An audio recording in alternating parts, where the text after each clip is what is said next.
A federal witness testified here that Vasquez was a player in the slaughter of up to 300 people in several northern Mexican towns. He testified that he witnessed 7 or 80 killings in Piedras Negras, but he added Chano was never present for the executions. The Zetas don't just kill, they execute, and in the most gruesome ways imaginable. The brutality of Mexican cartels is growing day by day. Other than trading illegal substances, these cartels are notorious for abducting innocent victims and collecting ransom money from their families. They also abduct people when they want to send a message to the nation or the authorities. But what's particularly heartbreaking is the way they treat their victims. Cartel executions were very common in the 90s, but in recent years, their acts of brutality have shaken the world. Each new generation of cartels is more ruthless than the previous one, and they're finding new and horrifying ways of tormenting their victims every day. In 2015, cartel brutalities seemed to surpass all records when the news came out about a Los Zetas cartel leader brutally killing a 6-year-old girl. So what really happened? Why did the cartel members act so violently towards an innocent little girl?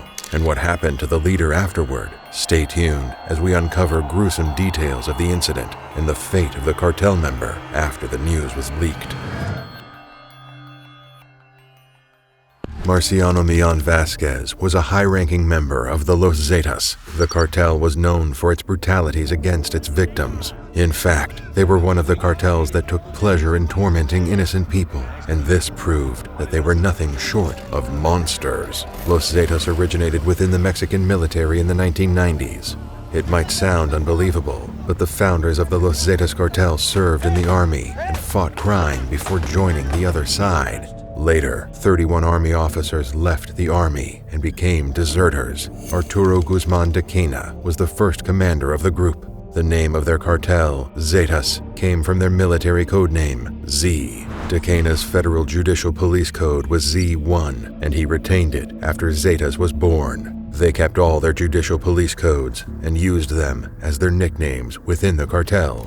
Osiel Cardenas Guillen was the leader of the Gulf Cartel, which was one of the notable narco-trafficking organizations in those days. But he faced attacks from other rival cartels, so he quickly approached De Quena and offered him and his men a lot of money to protect him and his interests. De Quena accepted it, and thus their journey began as one of the most violent cartels in Mexico. Their primary job was to protect Nuevo Laredo, which was an important passage for narcotics traffic to the United States. Cardenas Guillen was arrested in 2003 and extradited to the United States in 2007. He could no longer contact or control the Gulf Cartel. This is when it began to disintegrate, and Los Zetas began operating as an independent cartel in 2004 under the leadership of Z3, Herberto Lazcano. So what you saw was a change in the way drug cartels fought with violence. It was no longer those gang members with shaved heads and tattoos fighting with pistols and knives. It was militarized style, fighting like military units. And once they did it, this was spread across to every cartel in Mexico. In 2012, Lazcano died in Coahuila, Mexico, and Miguel Angel Trevino Morales, or Z40, and his brother, Oscar Omar Trevino Morales, or Z42, picked up the leadership. This is when the most brutal chapter of this cartel began. Miguel Angel Trevino wasn't even a household name. He'd only been running the infamous Los Zetas since October. The two brothers ordered their men to finish off their victims in the most merciless ways. Because of their military training, they were experts in organized crime and soon became impossible to beat. There was the summary beheading of 200 migrants, the casino fire which killed at least 50. The preferred method of killing involves beheading with chainsaws. Other victims are dissolved in vats of acid. Much of this was filmed by the Zetas, a kind of show and tell of horrors. Marciano Millan Vasquez was an active soldier of the cartel during its golden days. He was also known as Chano among his men. The kingpin began his journey in the Los Zetas cartel as a footman. Soon he began to bring success to the cartel operations and was identified as one of the best performing sicarios, or assassins. Piedras Negras Plaza was a hotspot for narcotics trafficking. It was also known as the drug trafficking corridor and was a much coveted route for smuggling substances.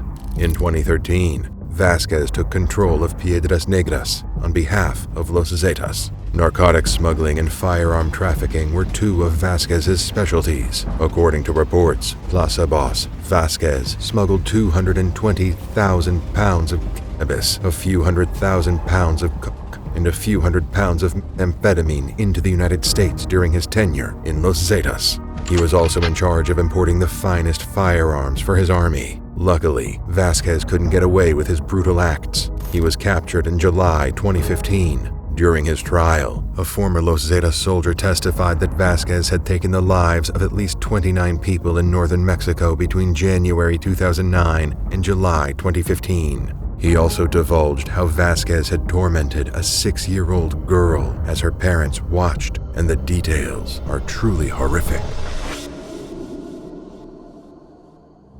The federal witness who testified against the kingpin was called Jose Rodriguez. He was a small narcotics trafficker in the Ciudad Acuña area. He and 6 other traffickers were reportedly abducted and forced to work for the Los Zetas cartel. In his testimony, he described the horrifying way they were made to work for the cartel. The first guy said he didn't want to. They said, "That's fine." He turned around and they shot him. After that, the rest of us agreed. At one point, the cartel boss was angry at him after he lost a shipment of narcotics to the U.S. Border Patrol. They held him captive in 2013 for 13 days, blamed him for the loss, and took him to various locations in Piedras Negras. There, they finished off 18 victims after putting them through unimaginable pain.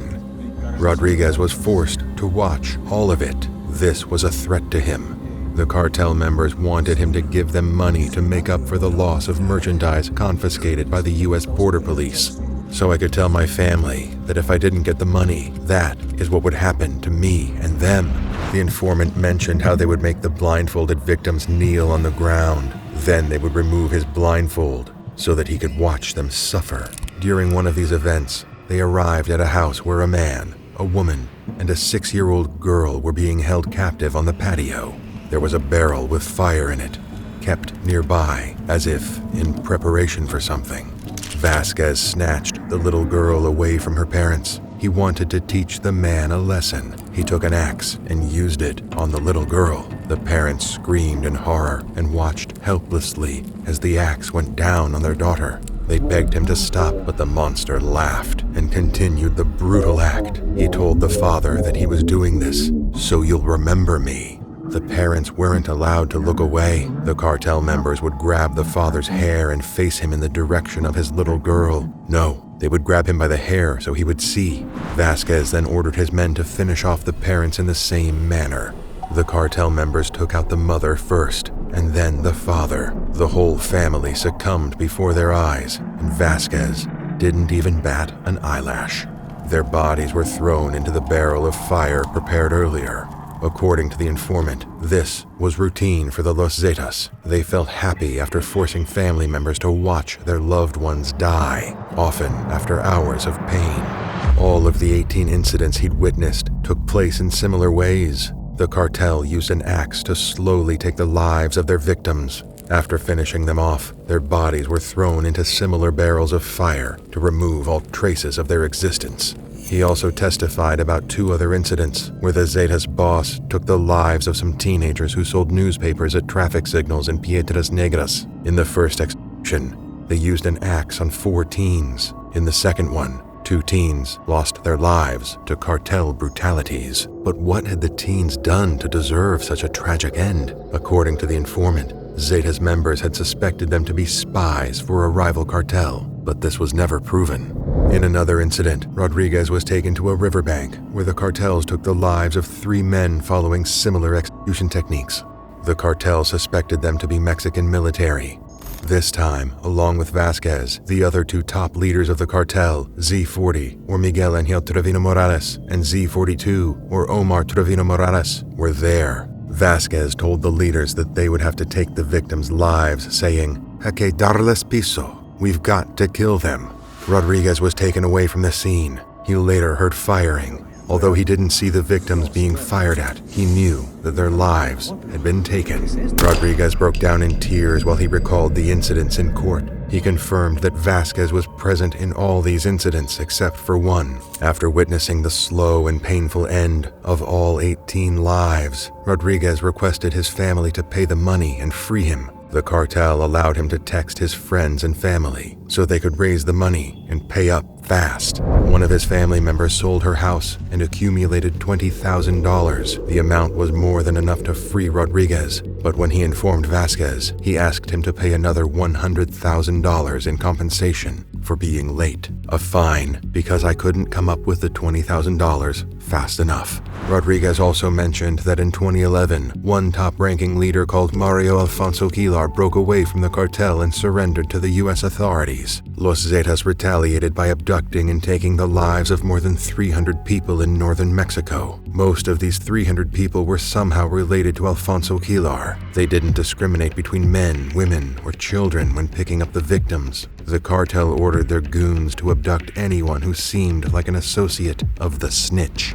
Go ahead and pick up anything that smelled like Pancho Quilar. Women, children, adults. Some had nothing to do with the cartel or drugs. There was a lot of people. Over 300 people, Rodriguez said. Rodriguez listed Allende, Morelos, Acuña, and Piedras Negras as the cartel's target areas from where the victims were picked up.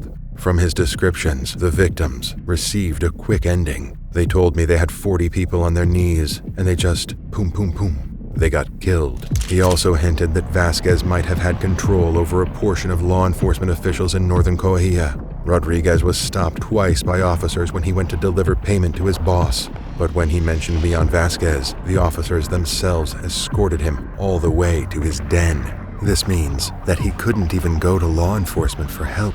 He failed to collect and pay the additional fine of $100,000, but he was released after promising payment to his Zetas bosses. Rodriguez stalled the payment to his bosses as long as he could. Then, when he had the chance, he fled the country. He crossed the U.S. border with his father, where the U.S. officers arrested him in 2013. This is not the first time a high-ranking member of Los Zetas cartel has demonstrated such violence. Ever since its inception, this cartel branded itself as one of the most brutal cartels in the history of Mexico. The Zetas don't just kill, they execute, and in the most gruesome ways imaginable. Bodies may show up in any number of different cities at any time, or simply disappear forever. Los Zetas was notorious for their torture houses, commonly known as kitchens. Law enforcement received intel of one of these kitchens located in Poza Rica after arresting a Zeta soldier in 2011. Another one was located near the La Galera Ranch owned by the cartel. Officers found large brick ovens outside both of these horror houses. The piles of ashes inside had bones, skulls, and bone fragments of men, women, and children. These ovens were commonly used for a popular corn dish, zacahuil, but the cartel members used them to get rid of their victims' bodies. Reportedly, under the orders and supervision of the Trevino brothers, Los Zetas members prepared a concoction of sulfuric acid and water in large barrels. They dumped their victims in it, sometimes alive. The victims would then very slowly meet a horrifying end. The way that he would dispose of these bodies is he would, for lack of a better word, he would liquefy the remains of the bodies in vats of chemical substance. This particular process was known as the stew technique, or el guiso. They also prepare guisos. These are stews where you take a member of the family and you put them in a pig boiler and you put gasoline on them, and then you set a match to them. Rodriguez confirmed that Vasquez also followed this common tactic to dispose of bodies of his victims. He also used to cook them. The bodies were burned with acid and diesel fuel. We just finished cooking him, informant Jose Rodriguez said he was told when an inquiry was made about a missing teenager. Executions or killings were only done on orders from the plaza boss. Los Zetas was also good at massacres. In 2011, they abducted and took the lives of 139 innocents at a ranch in San Fernando. They suspected that the victims were new recruits for their rival Gulf Cartel. However, investigations later discovered that these people had no link to the Gulf Cartel.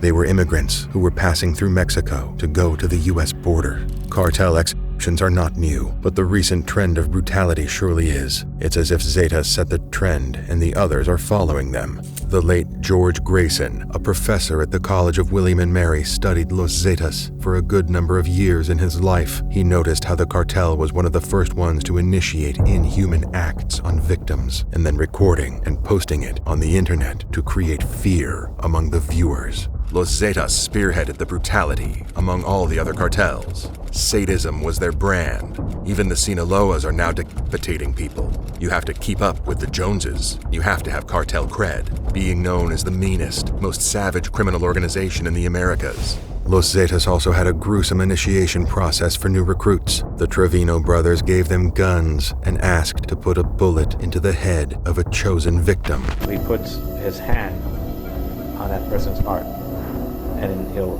give him a gun and he'll say, shoot. And if for any reason the guy's heart trembles, he says, no, you're not Zeta quality. You gotta be a cold-blooded killer, like me. It's scary that yesterday's Los Zetas became today's CJNG. Even though Los Zetas disintegrated years ago, the legacy set by them has been passed on to the newest generation of cartels, and the brutalities have only multiplied through the years. Vasquez's extradition and trial was a highly publicized ordeal, but the authorities ensured strict security around the courthouse. He was in detention until receiving a sentence for 10 different charges, including murder, narcotics smuggling, weapons trafficking, violence, and forcing minors into illegal activities. He was also charged with falsifying his information to law enforcement officials. After his arrest, Millán Vasquez initially claimed that he wasn't guilty and that he was a rancher, living from hand to mouth by selling domestic animals. When he was arrested last year at this modest West Side home, Marciano Millán Vasquez insisted that he was a rancher and a farmer struggling to make a living. The government claims he was a high-ranking member of the Zeta drug cartel. However, the elaborate testimonies from Jose Rodriguez helped the prosecutors press charges against Vasquez. Apart from describing how he tormented his victims, he also gave them information on how much narcotics the kingpin had smuggled into the U.S. Rodriguez said he worked for the Zetas for 11 years. During that time, he estimated that he trafficked between $15 and $20 million in drugs. Rodriguez received a reduced sentence because he chose to become a federal informant. The federal witness admitted that he was forced into many cartel operations and had to routinely lie to survive the terrors of Vasquez and the other Los Zetas members. He also feared for the lives of his family members after becoming a government witness, because the army of Vasquez always found a way to make the traitors regret their decision to betray the cartel. He said, when you leave them, if they don't kill you, they will kill a member of your family. Vasquez was found guilty on all counts. He and his team were reportedly shocked after the verdict. His attorney, Jaime Cavazos, claimed that the allegations made against him were based on what the federal informant testified, and there was no hard evidence against him. But it's believed that the story of the innocent 6-year-old girl and how she was tormented in front of her parents moved the jury and prompted them to convict him. That was for the government to prove, and the only proof that the government provided, and if you were here for the trial, was the testimony of its cooperators. However, Russ Leachman, the prosecutor from the U.S. Attorney's Office, claims that there was indeed other hard evidence that helped the jury make the decision. 11 different people who were familiar with the defendant, were familiar with the activities he was involved in, testified, but there was a bunch of direct evidence too that's been omitted in the coverage, and the jury heard about that, and that was a big point during the trial, and we think they considered that. U.S. Attorney Richard L. Durbin Jr. marked him as a merciless cartel leader when describing his acts of violence during the proceedings. Without mercy or compunction, he brutally murdered anyone and everyone as it suited him in his cartel, at times inflicting the cruelest of pain, forcing relatives to watch their loved ones murdered before he turned his blades on them. Today's sentence marks an end to his reign of terror over the drug plaza in Piedras Negras. Vasquez had been arrested in Mexico in 2013 when law enforcement officers found narcotics and an AK-47 rifle with him. However, he was released shortly afterward. This time, however, he received 7 life sentences for his crimes. It's true that the sentence can't bring back the 6-year-old girl or anyone who lost their lives at the hands of this monster. However, the justice served will remain as burning proof that no cartel member will be spared once the law enforcement agencies have captured them. Do you think these cartel attacks can be prevented? Do you believe the Mexican government is taking enough steps to stop these brutalities? Let me know in the comments below. Thanks for watching the video. Don't forget to like the video and subscribe to our channel.